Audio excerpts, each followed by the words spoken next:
son en arrière, tu penses que... On a des micros, on est correct. Tu penses que tu vas être correct, oui? On est très correct. On a l'expérience. C'est bon. Bonjour tout le monde, bienvenue à cette tasse de Tech Express. Je pense qu'on devrait dire quasiment un espresso de tech. Vous savez que normalement nous sommes au Café Osmo. Maintenant nous sommes au 3e étage de la maison Notman où se trouve aussi le Café Osmo. Parce qu'il y avait une annonce importante entre la Fondation Osmo, qui est l'organisme qui héberge, en fait, qui s'occupe ici de cette espèce d'incubateur de start-up, et la Banque nationale. Ce qui fait que j'ai avec moi le PDG de la Banque nationale, M. Louis Vachon. M. Vachon, bonjour. Bonjour. Grosse annonce ce matin. On a appris donc que vous allez investir $1 million dans la Fondation Osmo. Est-ce que c'est exact?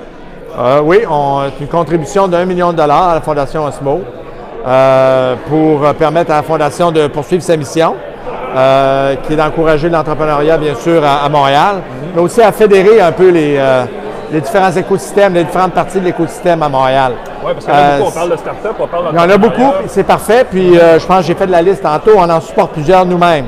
Oui. Mais une de mes frustrations, je vous dirais, dans mes 12 dernières années comme président de banque, à supporter les incubateurs et les accélérateurs, c'est surtout à Montréal une certaine faiblesse au niveau de la coordination entre ces différents acteurs, différents joueurs. Il y a beaucoup d'énergie, mais très éparpillée. Exactement. Là, vous voulez la fédérer, la recentrer autour...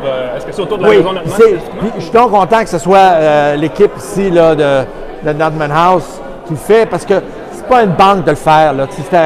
C'était à des entrepreneurs de le faire entre eux. Parce que je pense qu'ils ont un petit peu plus de crédibilité que le banquier qui essaie de fédérer. Là. Alors, c'est parfait. Donc, nous, on est là pour donner un coup de main puis d'appuyer dans le contexte. C'est un bon point dont vous parlez. Il y a été mention d'ailleurs pendant votre conférence la question de relier le Québécois, parler un peu d'entrepreneuriat au sens très large, de entreprises, au domaine des startups.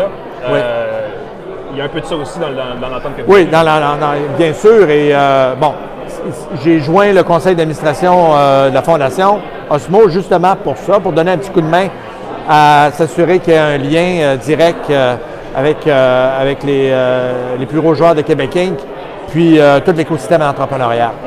Alors, c'est clairement une des choses qu'on veut faire. C'est une belle annonce. Est-ce que c'est un investissement ponctuel ou vous êtes dans l'organisation, en tout cas avec la Fondation Osmo, pour un bon bout de temps? Oui, ça va être sur quelques années. Là. Alors, on est là pour assurer une certaine pérennité au cours des prochaines années. Là. Je ne peux pas m'empêcher il y a une question de timing aussi. On parle depuis au moins un an des technologies financières, les fameuses FinTech. Oui. Dans la foulée d'Uber, ces choses-là, on parlait beaucoup de, en anglais, disruption, perturbation de l'industrie, tout ça, mais on voit une espèce de mouvement vers une implication des banques dans ce créneau-là. C'est évidemment un monde de start-up pour ça aussi. Oui. Est-ce que c'est un peu en raison, en lien avec ça, que la banque s'implique dans la formation? Disons qu'on est très impliqué dans les FinTech, puis je peux y revenir tout à l'heure. Mais notre implication ici est beaucoup plus large que ça. Elle est beaucoup plus reliée au rôle essentiel, absolument essentiel, dans l'économie et la société d'aujourd'hui que l'entrepreneur joue, que l'entrepreneuriat peut jouer. Il faut repositionner notre économie dans un contexte de révolution technologique, de changement climatique, puis de grands changements démographiques. Alors, c'est clair que dans tout ça, les trois, tout en même temps. Non seulement, c'est pas une révolution, on en a trois, puis ils arrivent les trois en même temps. Et pour repositionner notre économie et notre société, l'entrepreneuriat joue un rôle absolument essentiel. Donc, c'était plus large que ça. C'est pas juste la FinTech, là. C'est vraiment tout vraiment. Puis c'est pour ça qu'on n'a pas ciblé juste le FinTech là, en termes de notre rôle dans Osmo. On joue encore plus large que ça. Est-ce que c'est les trois grands axes dont vous parlez, le climat, la technologie, puis la démographie, oui. Puis on pourrait rajouter la géopolitique là, depuis quelques mois, là, comme c'était pas assez. Là. Oui, bien là, il y a des entreprises qui s'engagent, d'autres qui s'engagent moins, mais il y a exactement. à faire quand même de ce côté-là. Oui, alors je pense que c'est important de continuer de s'engager là-dessus. On pense grande banque, on pense financement. Est-ce que votre engagement va être strictement financier ou vous allez aussi activement aider, par exemple, des développeurs de technologies financières? Bien, ça, on le fait, là. Tu sais, aider les entrepreneurs, on le fait depuis 160 ans. Donc, nous, on a été fondé par 7 familles en affaires dans la région de Québec. Alors, on dit très fièrement qu'on a été fondé par les entrepreneurs, pour les entrepreneurs. Parce que le rôle de la banque, dans ces premières années, c'était strictement au niveau des entreprises. On était très, très peu au niveau du particulier. C'est plus tard qu'on a commencé à ouvrir des succursales. Oui. Donc, notre rôle, au début, était toujours avec l'entreprise. Alors, ce rôle-là, on le fait tout le temps. Maintenant, pour bien des compagnies, un prêt bancaire n'est pas le capital de démarrage idéal. On le sait tous. Alors, oui, il y a des compagnies où on peut donner du crédit en partant, mais dans la majorité des cas, c'est plus du capital plus patient, plus permanent qui est la solution. Alors, c'est pour ça qu'on a investi aussi dans Fundus Fuel, on a investi dans Real Ventures. Alors, on a investi dans les écosystèmes d'accélérateurs puis d'incubateurs aussi. Ouais. Alors, on fait tout ça en même temps. Est-ce que ça va être plus facile d'avoir un prêt à la Banque nationale en tant qu'entrepreneur, fondateur de start-up, grâce à cette entente-là? Pas nécessairement. Non, c'est pas. Quand même avoir un bon dossier. Non, ce qui va être plus facile, cependant, c'est d'avoir des conseils. Oui, ça, je pense que. Ce qui est le plus important. En fait, en bien des cas, ce qui est plus important que le cash au début, c'est vraiment avoir le conseil. Donc, une des choses qu'on fait à l'intérieur de notre participation, c'est s'assurer qu'il y a de l'accompagnement, que nos gens soient présents, qu'ils donnent des conseils gratuits là, à des nouveaux entrepreneurs. Parce qu'il y en a certains où le crédit bancaire peut s'appliquer. Dans la majorité des cas, c'est probablement pas la situation. Ouais.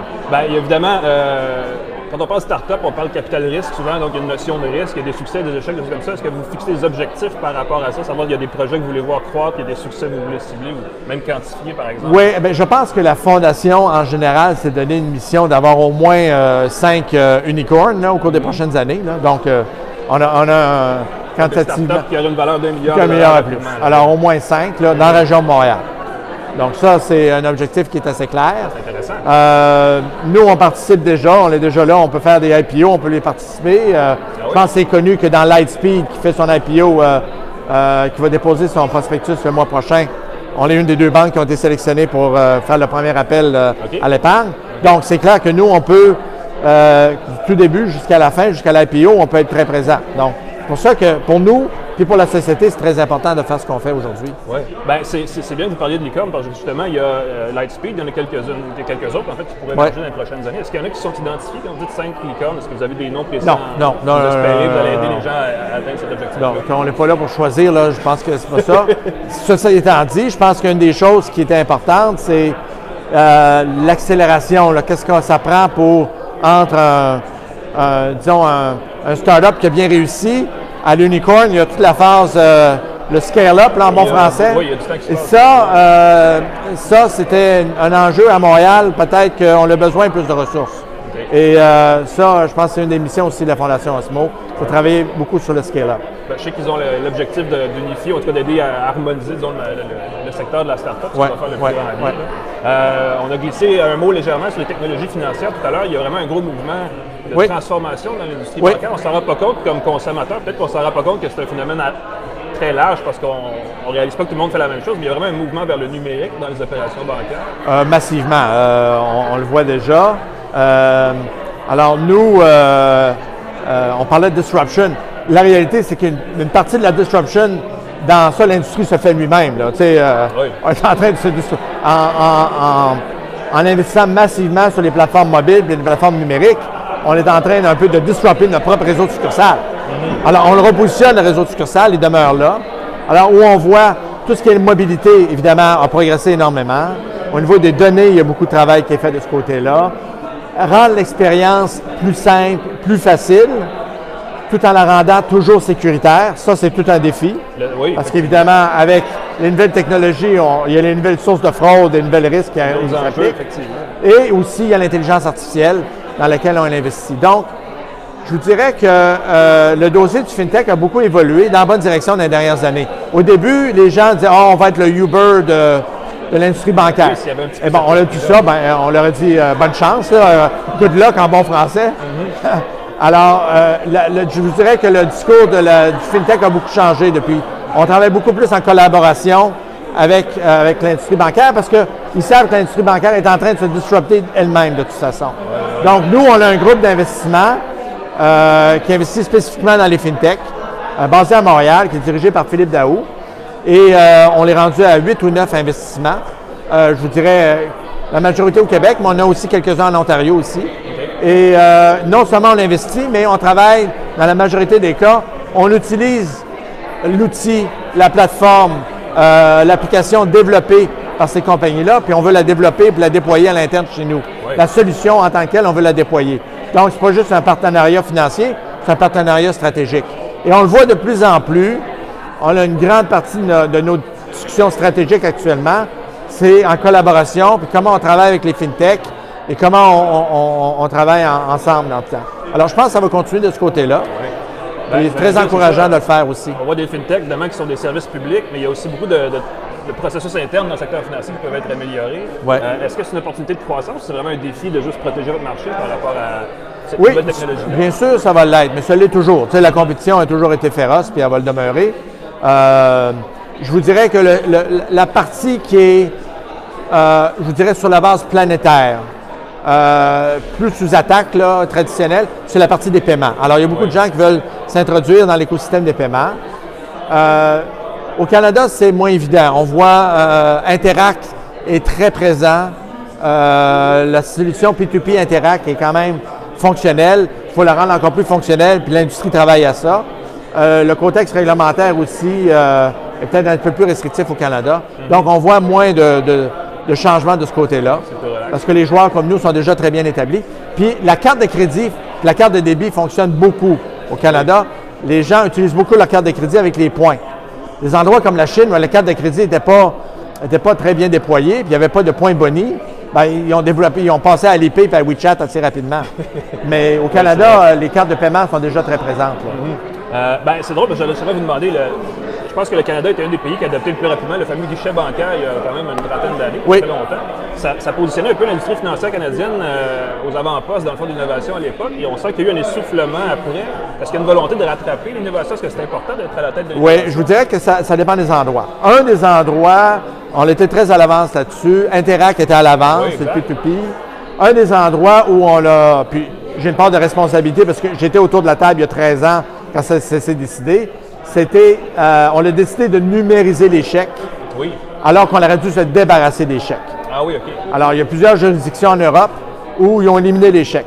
Aujourd'hui, nous, ce qu'on a fait, c'est qu'on a développé des applications qui permettent de prendre la photo du chèque, mais le bout de papier se promène encore, puis en plus, on a doublé nos coûts, parce que le papier est encore là, puis on prend la photo en plus.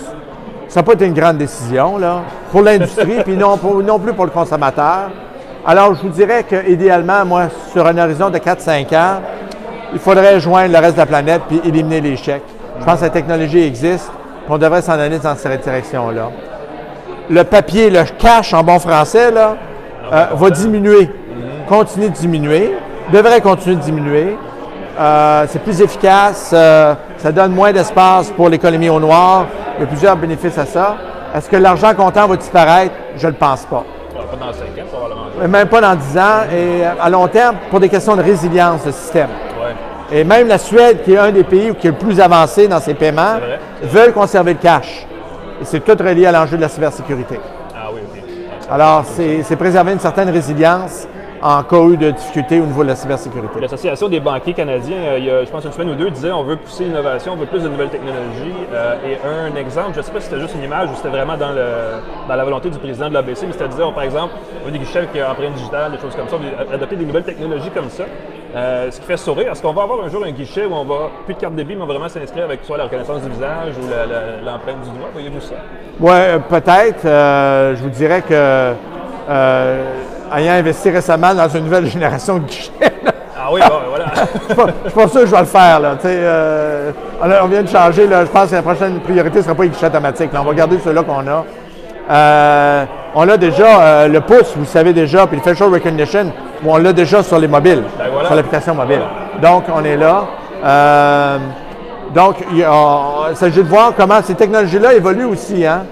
C'est de voir, là, il y a un débat. Chez nous, il y a des gens qui croient fermement à la reconnaissance faciale, d'autres disent il y a des pas si clair que ça. Il y a plusieurs industries, même l'automobile commence à penser, est-ce qu'on peut remplacer nos clés? Ouais. On sent qu'il y a un intérêt, mais c'est encore très naissant. Là. Oui, c'est très naissant, puis la technologie évolue. Hein? Ouais. Et donc, il faut faire évoluer la technologie. Puis il faut aussi la rendre résiliente vis-à-vis les tentatives de fraude. C'est un peu le rôle de l'intelligence artificielle, peut-être de partager tout ça puis de déterminer aussi, aider à rendre ces technologies-là plus accessibles. Oui, mais la fraude aussi, comme vous savez, peut aider. L'intelligence artificielle peut aider aussi dans la fraude. Voilà, hein? ça va être l'enjeu. Ça joue des deux côtés. Là. Merci, M. Vachon. Un grand plaisir. Pour l'annonce, premièrement. Deuxièmement, d'être venu sur notre podcast. Un grand merci. Merci de l'invitation. Ça fait plaisir. Au plaisir. Je vous rappelle rapidement, une tasse de tech, on revient bientôt, donc restez attentifs. Sinon, n'hésitez pas à venir consulter nos archives sur le site de lesaffaires, lesaffaires.com. Toute la première saison est en ligne. Sinon, vous voyez, les grosses annonces, Maison Natman. On sent qu'il y a un mouvement d'harmonisation dans les startups. Puis là, les grandes institutions financières s'impliquent. Donc, on a hâte de voir, en fait, ce que ça va donner dans les années à venir. Alors voilà, au revoir, bonne journée tout le monde.